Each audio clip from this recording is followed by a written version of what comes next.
The morning was quiet, the kind that carried the sound of distant birds and soft wind brushing over the trees. The sun had barely risen and the roads were still calm, painted with a soft orange glow.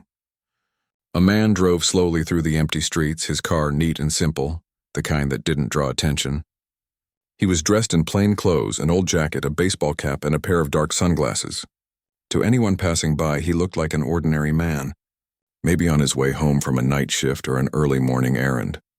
What no one could tell by looking at him was that he was a 3-star general in the armed forces, a man who had spent more than 3 decades serving his country. He didn't wear his medals or uniform that morning. He didn't need to.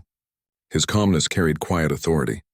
His hands were strong but gentle on the steering wheel, and his mind was at ease as he hummed to the radio playing low in the background. He had just left the Veterans Hospital where he spent the night visiting a wounded soldier who had once served under him. He always made time for his soldiers. To him, rank never placed him above anyone. It just gave him a duty to care for those around him. That was the kind of leader he had always been. As he drove, he thought about his daughter. She had called him the night before, reminding him about the family dinner that evening. He smiled at the memory of her voice and promised he wouldn't be late this time. He rarely broke promises, but duty often came first. Today, though, was his day off. He was looking forward to a quiet afternoon at home. At the same time, not far away, a young police officer was finishing his shift. The officer had been on the force for less than 3 years, but he carried himself like he had seen it all. He had been raised in a small town, with strict ideas about right and wrong, but not much understanding of the world outside it. That morning he felt restless. He had written a few speeding tickets, handled a noise complaint, but nothing that made him feel like he was really doing police work. He wanted to prove himself, to feel like he was making an impact. Weeks passed since the state conference. The story of the general and the officer had spread far beyond their city. It wasn't just in the news anymore. It was in classrooms, community meetings, and even police academies. What started as an accident had turned into a movement about respect and responsibility. The general never sought fame from it. He kept to his quiet life, working on veteran support programs and advising young leaders. The officer, too, went back to his duties, now part of the training division. Together, they would occasionally meet for coffee or a short drive through the neighborhoods where it all began, reflecting on how strange life could be. One late afternoon, the general received a call from a journalist. She wanted a comment about a recent incident that had happened in another town. A police officer had smashed a car window after a misunderstanding during a traffic stop. The driver had turned out to be a decorated veteran, not a general, but a respected member of the armed forces. The reporter asked, "Sir, do you see parallels between what happened to you and what happened yesterday?" The general sighed. "Yes," he said after a pause. "But what matters is how people respond afterward. Mistakes happen. What defines us is how we handle them." The story hit close to home. It reminded him of his own night. The flashing lights, the sudden fear, the sound of breaking glass. For a moment, the old anger returned. Not toward the new officer, but toward the idea that so little seemed to change. That evening, the general met the young officer for dinner. They talked about the new case, both feeling uneasy. "It feels like déjà vu," the officer said quietly. The general nodded.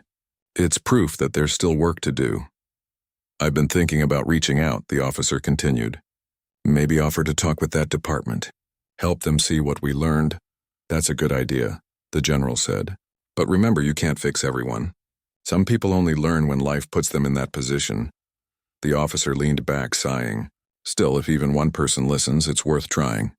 A week later, they both got an invitation from the mayor of the nearby town where the incident happened. The mayor wanted them to attend a community meeting, to share their experience. The general hesitated at first, not wanting to reopen old wounds, but eventually agreed. The meeting took place in a large gymnasium filled with residents, police officers, and local leaders. The air was tense. People wanted answers, not speeches. The general understood that feeling all too well. He waited patiently as others spoke. The police chief, the mayor, a few residents. Then, when it was his turn, he stepped forward. The crowd quieted. "I don't come here to blame anyone," he began. "I come here to remind you that fear and pride are dangerous partners. They can make good people act without thinking." He paused, scanning the faces in front of him. Years ago, something similar happened to me. I could have let anger destroy me. But I learned that anger doesn't heal anything. Only honesty and humility do. The officer joined him at the front, sharing his part of the story. How one mistake had changed the way he saw everything. His voice trembled slightly, but his sincerity filled the room. When they finished, there was silence. Then slowly people began to clap. It wasn't loud, it was thoughtful. After the meeting, a middle-aged man approached them. He wore a police badge. "Sir," he said to the general, "I was the one who broke that veteran's window. I didn't mean to, but I panicked. I thought I was doing the right thing." The general looked at him, recognizing the fear in his eyes. The same fear he'd seen before. "Fear is natural," the general said gently. "What you do next will matter more than what you did then." The officer put a hand on the man's shoulder. "If you're willing to learn, you can still make things right." That simple moment of connection shifted something in the air. The officer who had made the mistake agreed to publicly apologize to the veteran, and the two men later met privately, beginning their own path toward understanding. The general and the young officer stayed in town for a few days afterward, helping to organize a workshop for local police. They didn't preach. They simply shared stories, moments of fear, judgment, and regret. And by the end, officers began opening up too, sharing their own experiences. One said, "I've never realized how often I act first and think later. It's not hate, it's habit." Another added, "Maybe what we need isn't just more rules, but more reflection." The general smiled quietly. That was exactly the point. Back home, life returned to its calm rhythm. The general started writing a book, not about his achievements, but about lessons in leadership and grace. The officer helped him organize his thoughts, sometimes spending long evenings at the kitchen table with coffee mugs and notebooks scattered around. "You think anyone will read this?" the officer joked one night. "Maybe not many," the general said, smiling, "but the ones who do will be the ones who need it." Their friendship had grown into something deep and steady, a bond built not on rank or respect, but on shared change. Months later, the general received an invitation from the Pentagon to attend a ceremony honoring community leaders who had promoted peace and understanding between civilians and law enforcement. His name was on the list. He almost didn't go. He wasn't fond of ceremonies anymore. But the officer convinced him. "You've earned it," he said, "and it might remind others what leadership looks like." The day of the ceremony arrived. The general stood in his uniform once again, medals glinting under the bright lights. When his name was called, he stepped forward, not with pride, but with quiet reflection. He spoke briefly after receiving the award. "True strength," he said, "isn't found in power. It's found in patience, and the greatest victories are not won on battlefields, but in the hearts of people who choose to understand instead of react." The applause that followed wasn't thunderous. It was respectful, steady, full of meaning. After the ceremony, as he was leaving, a young cadet stopped him. "Sir," the cadet said nervously, "I read about what happened to you. It changed how I see people. I want to serve with that same kind of respect." The general smiled and shook his hand. "Then you're already on the right path." As months turned into a year, the general's story continued to ripple quietly through departments and communities. The officer he once faced on that dark night had become a mentor to new recruits, teaching them the power of empathy. Whenever he spoke to young officers, he would tell them, "You never know who's sitting in that car, but even if it were no one important, you still owe them respect, because respect shouldn't depend on rank." The general often attended those talks quietly, sitting in the back row, proud of how far the young man had come. One evening, after a long day of travel, they sat together outside a small diner overlooking the highway. The sun was setting, painting the sky golden orange. "You ever think about that night?" the officer asked. "Every now and then," the general said, "but I think about what came after more. That's what matters." The officer nodded, smiling faintly. "I used to wish I could erase it. Now I'm glad I can't. It made me better." The general looked at him, eyes soft. Then it wasn't wasted. They sat quietly for a while, watching the cars pass. Life had gone full circle, from anger to understanding, from broken glass to repaired trust. Before they left, the general said one last thing. "The world will always have fear and mistakes, but if people keep choosing humility over pride, there's hope." The officer nodded. "Then let's keep reminding them." and as they drove off into the fading light, their reflections disappeared into the distance. Two men forever connected by one moment of misunderstanding that became a lesson for everyone who heard their story. It wasn't a story of revenge or shame.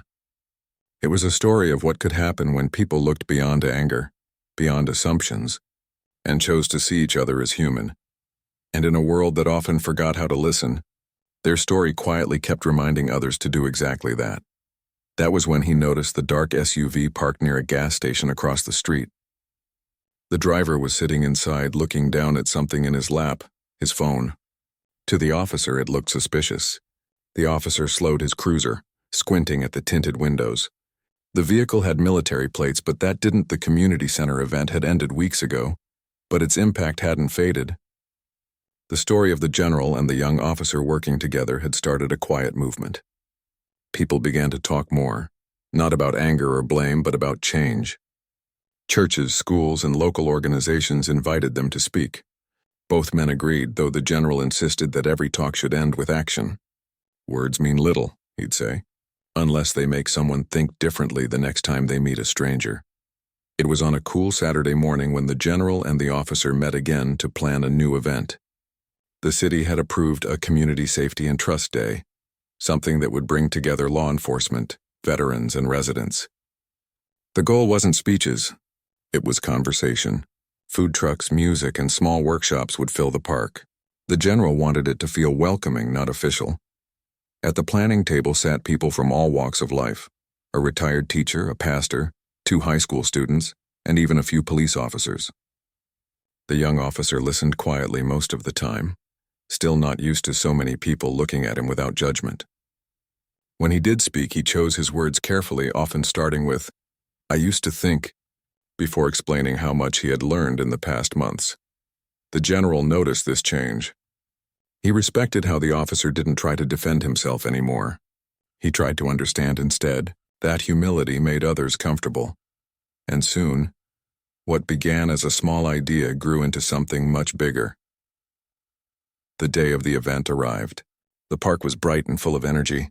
Children ran around with painted faces while adults gathered near booths that offered information about community programs.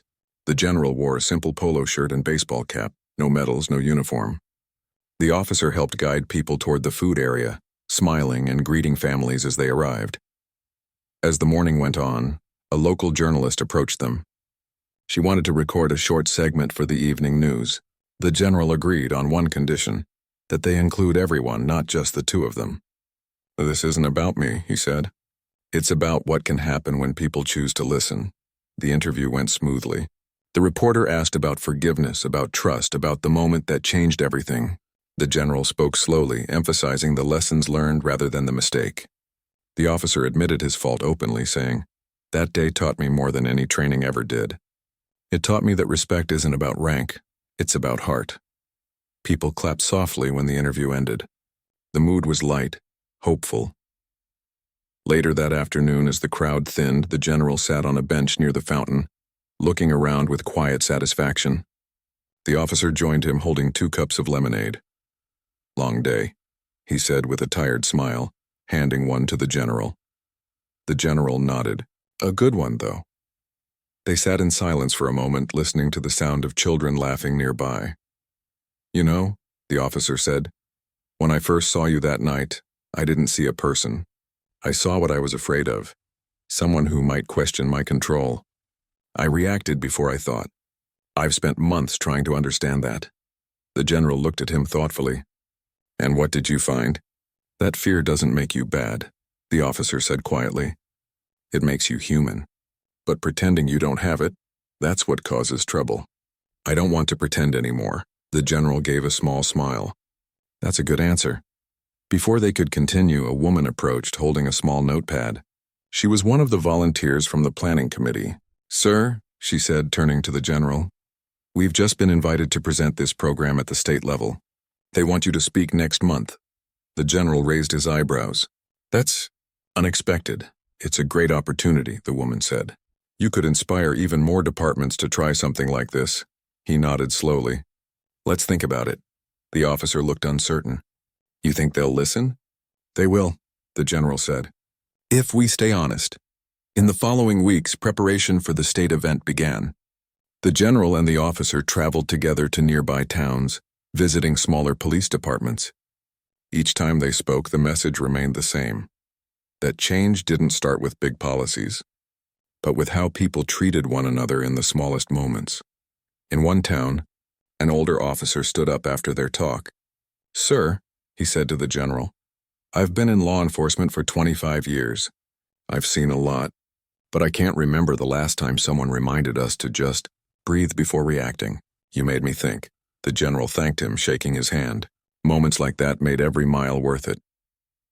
On the evening before the state conference, the general sat in his hotel room looking over his notes. He didn't want the speech to sound like another formal address. He wanted it to feel like a story, one that people could carry with them. He called the officer to check in. "You ready for tomorrow?" the general asked. "As ready as I can be," the officer said, laughing nervously. "I never thought I'd be speaking in front of hundreds of people." "Just be yourself," the general said. "Honesty goes further than perfection." The next morning, the large auditorium was filled with police officers, city officials, and community leaders. Cameras lined the back of the room. The general stepped to the podium first, looking out at the crowd. "I stand before you not as a victim, but as a witness," he began. "A witness to how misunderstanding can destroy, and how humility can rebuild." He told their story, not in dramatic detail, but in quiet truth. He spoke of fear, pride, and the simple act of choosing compassion. Then he invited the young officer to the stage. The officer took a deep breath, his voice steady but full of emotion. "The hardest thing I've ever done," he said, "was to face the man I wronged and admit I was wrong. But that moment taught me that being brave isn't about having power. It's about admitting weakness." The room stayed silent, hanging on every word. "I'm not the same person I was," he continued. "I used to think authority meant control. Now I know it means responsibility. Every time we meet someone on the street, we have a choice: to see a suspect or to see a human being." When they finished, the audience rose in quiet applause. It wasn't loud or forced, and it was heartfelt. Some officers even wiped their eyes. After the session, several chiefs approached them to ask how they could bring the same message to their departments. The general shared what he had learned, that training and policy were important, but empathy had to be practiced, not taught once and forgotten. As they walked out of the building, the officer looked at the general. "You think it'll stick?" The general smiled. "Not everywhere, not right away, but maybe in a few hearts. That's enough to start." They drove back home that evening in comfortable silence. The sky was painted orange with sunset. The officer glanced at the passing scenery, thinking about how different life looked now. He was no longer running from his mistake. He was using it to build something good. At a stoplight, he turned to the general. "You ever regret forgiving me?" The general chuckled softly. "Not once. Forgiveness isn't about forgetting. It's about freeing yourself to move forward." The officer nodded, feeling the truth in those words. A few days later, they were invited to a high school for a student leadership program. The kids asked honest questions about fear, fairness, and courage. One young girl raised her hand and said, "How do you know when you've really changed?" The officer thought for a moment. "When you stop trying to prove it," he said. "When you just live it." The general smiled proudly at him. That answer said everything. By the end of the week, the city had officially announced a new partnership between the police department and community organizations, a program born from their story. It focused on conversation, understanding, and personal growth. The general agreed to serve as an advisor, while the officer became one of the trainers. Life felt peaceful again. Not perfect, but peaceful. One evening, the general stood on his porch watching the sky turn dark. His wife joined him, resting her head on his shoulder. "You've turned something painful into something beautiful," she said softly. He smiled. "I didn't do it alone." Down the street, the officer parked his car and waved as he passed by. The general waved back, a quiet acknowledgement of how far they had both come. The wind rustled through the trees, carrying with it a feeling of calm, the kind that comes only after storms. The general took a deep breath, knowing that their journey wasn't over, but that it was finally heading in the right direction, mean much to him. He thought maybe the tags were stolen or faked. The officer's hand brushed against his radio. Possible the day after the incident, the city seemed quieter there than usual. But for the young officer, the silence was anything but peaceful. He sat alone in the precinct's briefing room, his mind racing with fragments of what had happened the day before.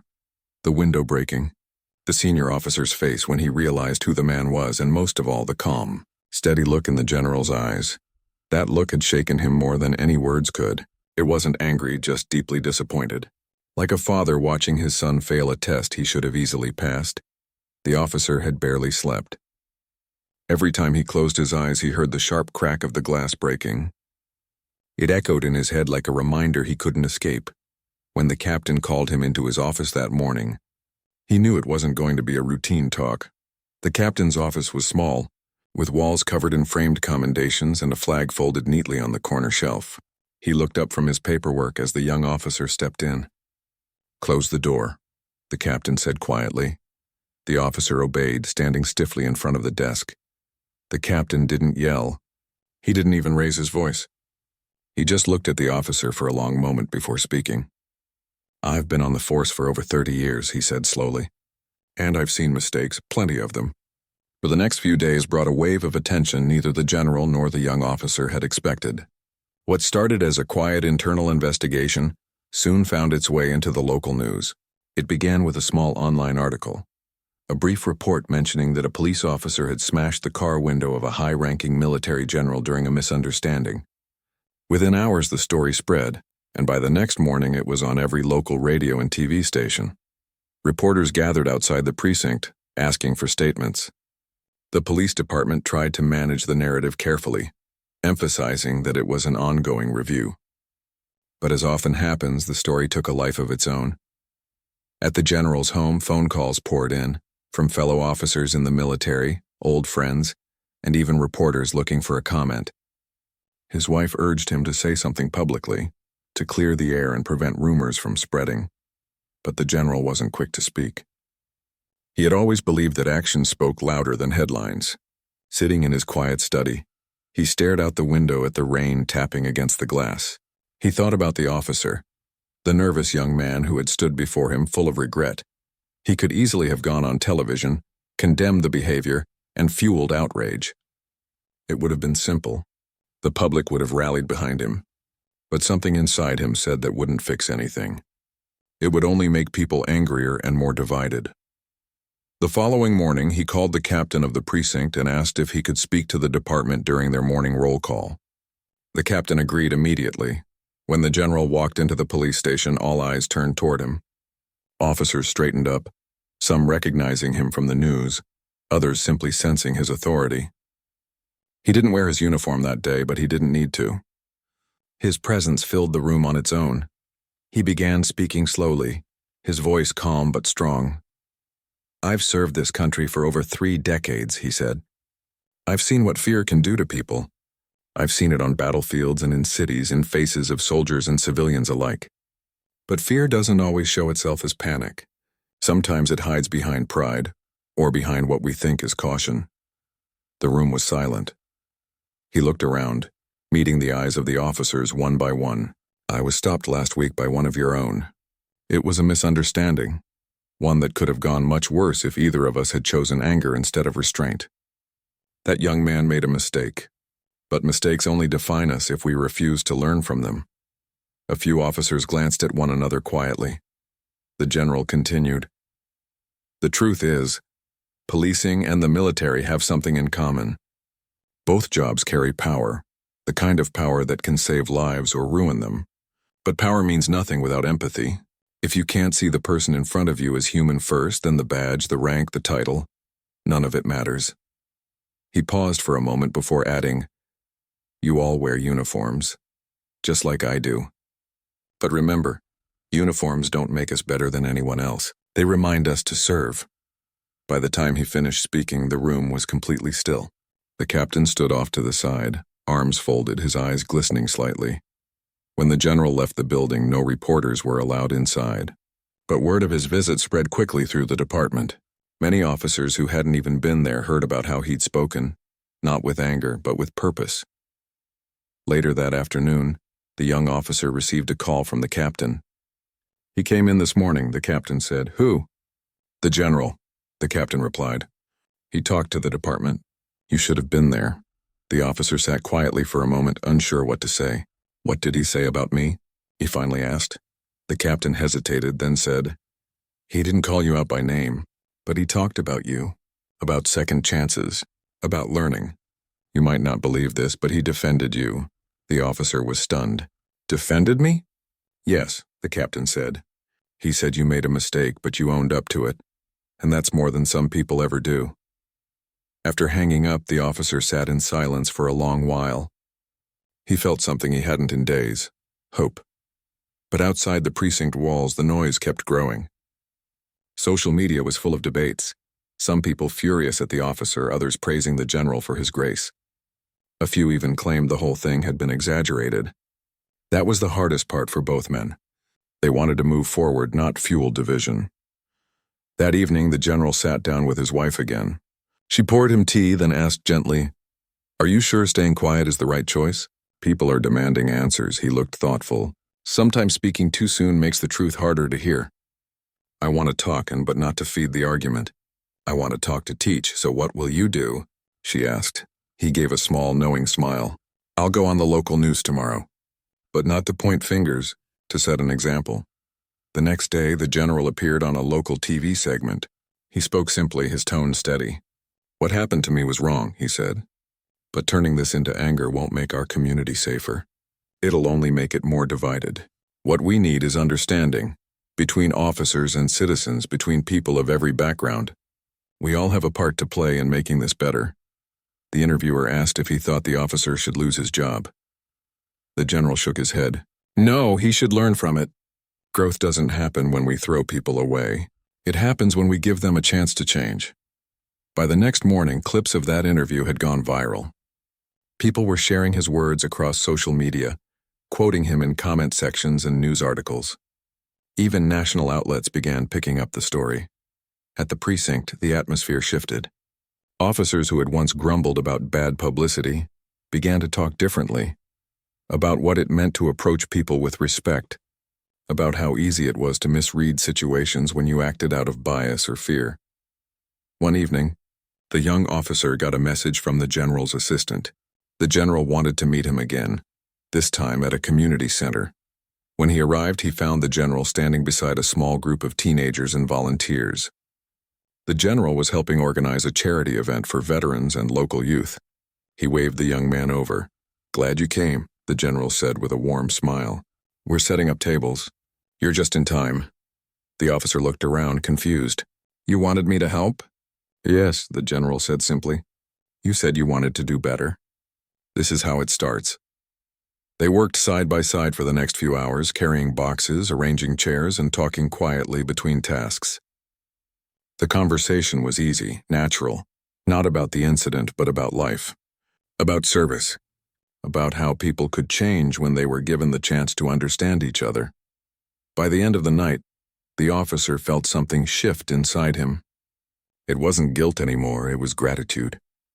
As they packed up the last few chairs, the general turned to him and said, "You know this story. It's not about what happened that day. It's about what happens next. You have the power to make it mean something. Don't waste it." The officer nodded, deeply moved. "I won't, sir," the general smiled. "Good. Then let's get to work. We've still got more tables to set." They laughed softly. And for the first time since that terrible day, the young man felt like he could breathe again. Later that night, as the general drove home, his wife looked at him proudly. "You could have ruined that young man's life," she said. "Instead, you helped rebuild it." He smiled gently. "I didn't rebuild it," he said. "He's doing that himself. I just reminded him where to start."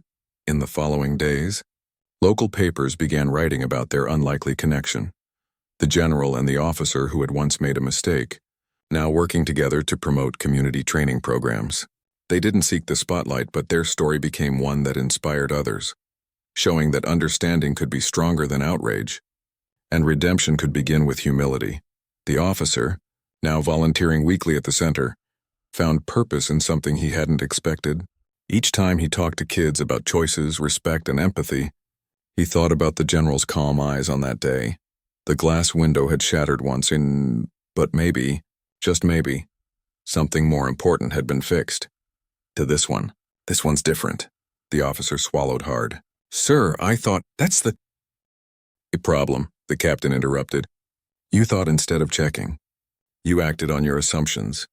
You treated a citizen like a threat without cause. He leaned back in his chair. Do you know who that man was? Yes, sir, the officer said, barely above a whisper. I found out after. The captain nodded. A 3-star general. Decorated, respected. A man who's risked his life more times than you've probably driven down Main Street. The officer said nothing. What were you thinking? Smashing that window? The captain asked, not in anger but disbelief. Did you feel threatened? Was he resisting you? The young officer's shoulders sagged. No, sir. He was calm. Too calm, maybe. I thought he was hiding something. You thought wrong, the captain said firmly. And now the department has a mess to clean up. There was a long silence. The officer stared at the floor, his chest heavy with regret. Finally, the captain sighed. You're being placed on temporary suspension. Internal Affairs will review the case. Until then, hand over your badge and weapon. The words hit like a punch. The officer hesitated for a moment before unclipping his badge, placing it gently on the desk beside his service pistol. The captain looked at him, softer now. You know, kid, he said quietly, being a cop isn't just about catching bad guys. It's about judgment. It's about respect, and even when it's hard, you let your biases guide you yesterday. Don't let that define who you are. The officer nodded, his voice cracking slightly. Yes, sir. He walked out of the room slowly, feeling every step weigh him down. He didn't even notice his partner watching him from across the hall. The look on her face wasn't anger or pity. It was disappointment. That somehow hurt more. Outside, the morning light felt harsh. He sat in his car for a long time, staring at his reflection in the windshield. The uniform that once made him proud now felt heavy, almost like a costume that didn't fit anymore. Meanwhile, across town, the general sat in his living room sipping coffee and reading the morning paper. His wife had been the first to see the news. A small local headline read, Officer under review after confrontation with military official. She had been shocked, of course. You didn't tell me it got this serious, she said softly, placing the paper on the table. The general gave a small, tired smile. I didn't want to make it bigger than it was. But it is big, she said. You could have been hurt. He looked at her, then out the window where sunlight filtered through the trees. No, I wasn't in danger, he said quietly. That young man was just lost in his own assumptions. His wife sighed, shaking her head. You're always so calm about things like this. Most people would be furious, he smiled faintly. Fury doesn't fix people, but teaching does. That afternoon his phone rang. The caller ID showed a number from the city's police department. He hesitated for a moment before answering. General, this is Captain Hughes from the precinct, said a polite voice on the other end. I wanted to personally apologize for what happened yesterday. That officer's actions were unacceptable, and I want you to know the department is taking it seriously. I appreciate that, the general said calmly. I also wanted to ask, the captain continued, if you'd be willing to meet with us, maybe talk to the officer. I think it might help him understand the gravity of his actions, and maybe help us improve how we train. The general was quiet for a long time. You think he'd listen? He asked. I think he'd have to, the captain replied. After a pause, the general said, All right, I'll come in tomorrow. The next morning, when the officer arrived at the precinct to turn in his uniform, he was told the general was coming in. His stomach twisted with nerves. He didn't know what to expect, an angry confrontation, maybe a formal complaint. Either way, he knew it wouldn't be easy. The general arrived, dressed simply again in a neat shirt and slacks, his posture straight as ever. When he entered the room, everyone seemed to stand a little taller, even those who didn't know who he was. There was something about his presence, calm but powerful, that demanded quiet respect. The officer stood near the corner, unsure if he should speak. The general looked at him and nodded politely. Good morning. The young man's voice wavered slightly. Good morning, sir. They sat across from each other at a small table in the meeting room. The captain stepped out, leaving them alone. For a few seconds, neither said a word. Finally, the general spoke. "I heard you've been suspended." The officer nodded. "Yes, sir." The general studied him for a moment. "You know, when I was your age, I made mistakes too. Different kind, maybe, but they still taught me lessons I'll never forget." The officer looked up. "What kind of lessons?" The general leaned back slightly, his gaze thoughtful. "That leadership isn't about power, and it's about control. Not of others, but of yourself. Your emotions, your judgments, your assumptions." The officer nodded slowly, feeling the words sink in. "You saw me sitting in my car," the general continued. "And in that moment you made a decision about who I was without asking. You didn't see a man. You saw a story you already believed." The officer's throat felt tight. "You're right, sir," he admitted. "I thought I was being cautious. I thought I was doing my job." "Caution isn't wrong," the general said softly. "But fear disguised as caution can be dangerous. It blinds good judgment. You can't serve people if you don't see them clearly." The officer looked down, ashamed. "I ruined your morning, sir. I disrespected you." "I'm sorry," the general nodded. "I accept your apology. But this isn't just about me. It's about what you do next, what you learn from this." The officer glanced up again. "How do I fix it?" "You start by listening," the general said. "Listen to the people you serve. Don't just look at them and understand them. Every person you stop, every face you see has a story. The day you forget that is the day you stop being a real officer." The room fell quiet again. The young man took a deep breath. "I understand." The general stood up slowly. "Good. Then make it count." He extended his hand. The officer hesitated for a moment before taking it. The handshake was firm, the kind that carried weight, not anger. As the general left the room, the captain came back in, glancing between them. "How'd it go?" he asked. The officer let out a slow breath. "Better than I deserved," he said quietly. That night, the general returned home feeling lighter. His wife met him at the door, curious. "How did it go?" she asked. He smiled faintly. "It went how it needed to. Sometimes change doesn't start with punishment. It starts with understanding." He sat down on the porch, looking out at the horizon. The sun was setting, painting the sky in gold and orange. For a man who had spent years in battlefields, moments like this, and simple and quiet, were the ones that meant the most. Somewhere across town, the young officer sat on his own porch, staring at the same sunset. The general's words kept echoing in his mind. You can't serve people if you don't see them clearly. He didn't know what would happen next, whether he'd get his badge back or not. But he knew one thing for certain. He would never look at another person the same way again, and maybe, just maybe, that was the beginning of something better. "A suspicious vehicle near the gas station on Maple Avenue," he said. His tone was steady, but inside he felt a strange rush of pride. Maybe this was the kind of situation where he could show initiative. The dispatcher responded calmly. "Copy that. Proceed with caution." The officer parked a short distance away and stepped out. The general inside the SUV didn't notice at first. He was typing a message to his daughter, smiling as he wrote that he'd be home by lunch. When he finally looked up, he saw a young officer approaching the car with a serious face. The general frowned, rolled down his window, and gave a polite nod. "Good morning, officer. Something wrong?" The officer's eyes narrowed slightly. "Can I see your ID, sir?" "You've been sitting here for a while.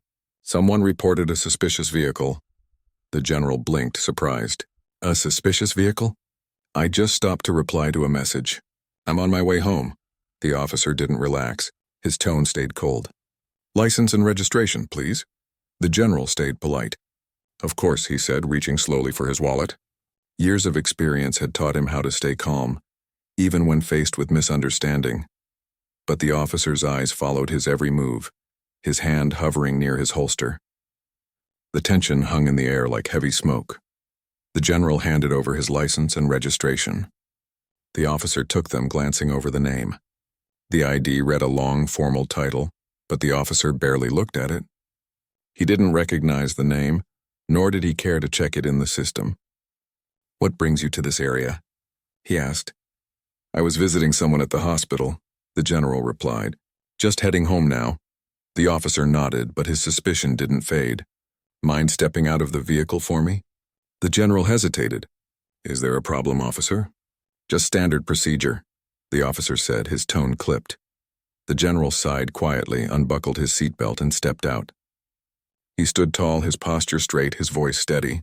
Even in plain clothes, there was something commanding about the way he carried himself. The officer circled the car, checking the back seat through the window. Inside were a few papers, an envelope with the emblem of the U.S. Armed Forces and a small duffel bag. The officer tapped the window and said, "What's in the bag?" "Personal items," the general replied. "Some clothes, a few documents." The officer nodded again, but his expression didn't soften. "Do you mind if I take a look?" The general looked at him, calm but firm. "I do mind, officer. I've done nothing wrong, and you don't have a warrant. You can call your supervisor if you like." That answer didn't sit well. The officer stiffened, his pride pricked. He had expected compliance, not quiet resistance. "Sir, if you've got nothing to hide, there shouldn't be a problem." The general met his eyes. "And if I have nothing to hide, there's no reason to search." For a few seconds, neither man spoke. The air between them grew thick. The officer radioed something quickly, frustration clear in his voice. Another patrol car pulled up moments later. The second officer stepped out, looked at the scene, and asked, "Everything all right here?" The first officer said sharply, "Guy's refusing to cooperate. Won't let me search the car." The general stood silent, his calm composure never faltering. The second officer looked uncertain but didn't intervene. The first officer paced once, glancing into the car again. "Sir, step back," he ordered. "I'm standing right here," the general said softly. And then it happened, a moment that would later echo across the entire department. Without another word, the officer pulled his baton and struck the side window with force. The sound of breaking glass shattered the quiet morning air. The general stepped back in disbelief, tiny shards falling around his shoes. Gasps came from the few bystanders nearby. The second officer froze. The first officer's breathing quickened, realizing what he'd just done. But pride and adrenaline pushed him to keep acting like it was justified. "Just ensuring safety," he muttered, even though no one had moved toward him. The general said nothing. His expression was unreadable, though his eyes carried deep disappointment. He didn't shout, didn't argue, didn't even lift his voice.